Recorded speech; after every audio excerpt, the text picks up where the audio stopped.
So, what did we see last week? Well, actually, we can go back to May 25th, 2010.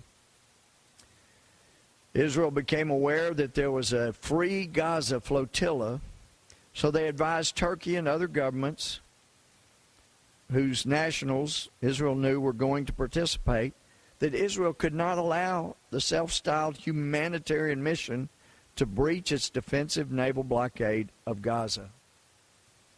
You know, it'd be like after 9/11, people who would like to see this country wiped off the map, the United States, Ahmadinejad has made that clear, that Israel is the little Satan, the U.S. is the big Satan. He wants to see us gone. But it would have been like a group of peace-loving people saying, we are coming onto an airplane and we are not going to let you check us. We're not going to go through your metal detectors. We are coming, and there's lots of us. And by the way, we also have metal poles and knives, and we will shoot you too when you try to stop us. We're going to get on those planes whether you want it or not, because we're going to style ourselves the Free America Flotilla, Airtilla. We're going to be Airtilla the Hun. We're going to bring people into the airports, and we're going to overwhelm the security, and we're going to get on those airplanes without being checked. This is what is being done. And Israel, after thousands and thousands and thousands of rockets have been launched from the Gaza Strip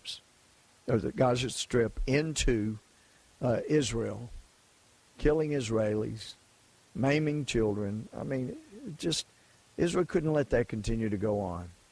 So sure, we'll let the humanitarian aid through. They make that clear. But they made clear back as early as May 25th, we're not going to allow anybody to breach the naval blockade. And so apparently the nations that Israel warned did not take it to heart. And in fact, one flotilla participant said on May 28th, quote, "This mission is not about delivering humanitarian supplies. It's about breaking Israel's siege on 1.5 million Palestinians." And that's the truth. And then May 20, and by the way, en route, the Arab news channel Al Jazeera broadcast interviews with passengers which exalted jihadist martyrdom and sang Palestinian Intifada songs. May 29th, Hamas consents to broadcast on its state-controlled television in Gaza an interview with a leading Gaza professor calling on flotilla passengers to engage in martyrdom with the people of Gaza. May 30th, despite repeated warnings from the Israel Defense Forces,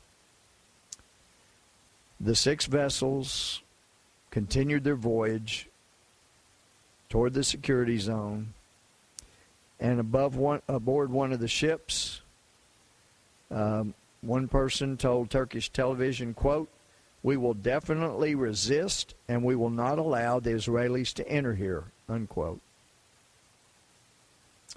Another said, quote, "If Israel wants to board this ship, it will meet strong resistance," unquote.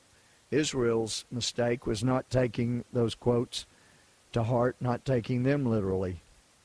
May 31st, 2010, Israeli Navy personnel warn all 6 flotilla ships that they are about to enter restricted waters.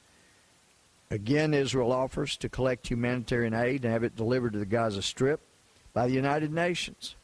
But the ships again refuse to comply.